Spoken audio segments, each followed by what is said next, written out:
The German federal government has announced today they will pay 1 month's wages for 11,000 American civilian staff working at US military bases in Germany. Why are the US military bases in Germany? Different topic, different video. But why is the German state paying for American salaries? Why? Well, because the US government has shut down and remains shut down because of a deadlock in the Senate. That's internal politics. I made a whole video on October 3rd. Scroll down or around on my page/channel and take a look if you want to know exactly why, how the US government shut down, what it means. But we won't get into that on this video. Now, the US government shutdown, in short, means that federal workers may not be paid salaries.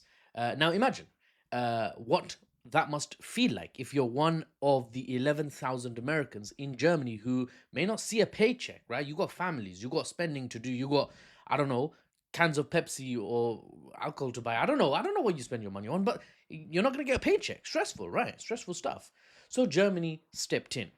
The trade union Verdi on Tuesday said that local staff have continued being paid during past US government shutdowns, but the ministry in Germany expressed fears that the current Trump administration appeared likely to halt paychecks, so it won't be like a previous government shutdown. They might not get paid at all. The German government anticipates that after they do the payments for these Americans, they will be reimbursed from the US side once the government restarts, is no longer in deadlock and is no longer shut down. Good luck. I don't know. I don't know how likely it is that the US is going to reimburse you. I honestly don't know. But that's what the spokesperson for the German finance ministry said.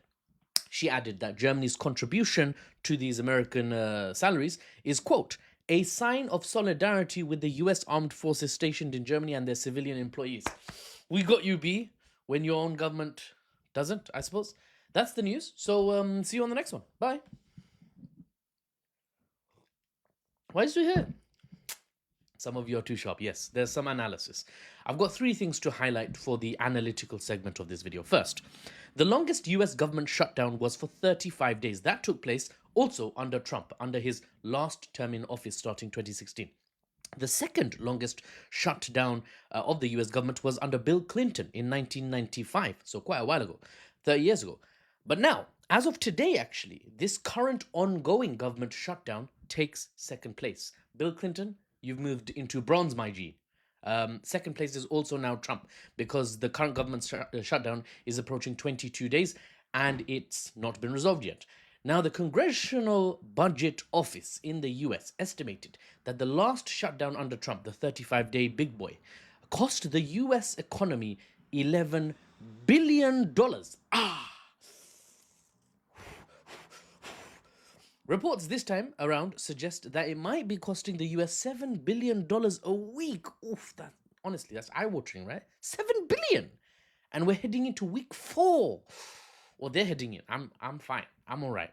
Now, that's the first thing I wanted to point out. The length of the shutdowns historically versus the shutdown now, and the economic damage it might cause. Remember, federal government employees mean employees directly hired by the federal government, the overarching US government. So not the state governments, not California, not New York State. They also have officials and government workers, but not the state governance people, the federal governance people, right at the top, right? Everything led by Washington, D.C.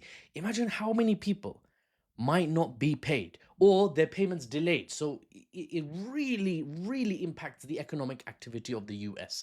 That was the first point I wanted to make. The second thing I want to mention, Germany covering salaries is not particularly a big thing. It's not monetarily too much. 11,000 people, 1 month's paycheck. The German government expects to be repaid by the US. I'm not sure how likely that is, but that doesn't matter. What really I'm trying to point out is how embarrassing this is for the US. The prestige of your state is most definitely going to take a hit if your smaller allies are having to fill in where you have a shortcoming in terms of paying your own people.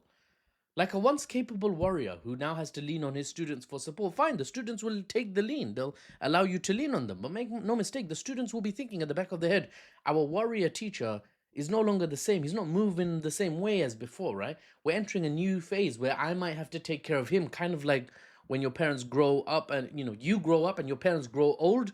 The dynamic changes. You're taking care of your parents rather than your parents taking care of you. Or it's different, right? And geopolitically, that's also true.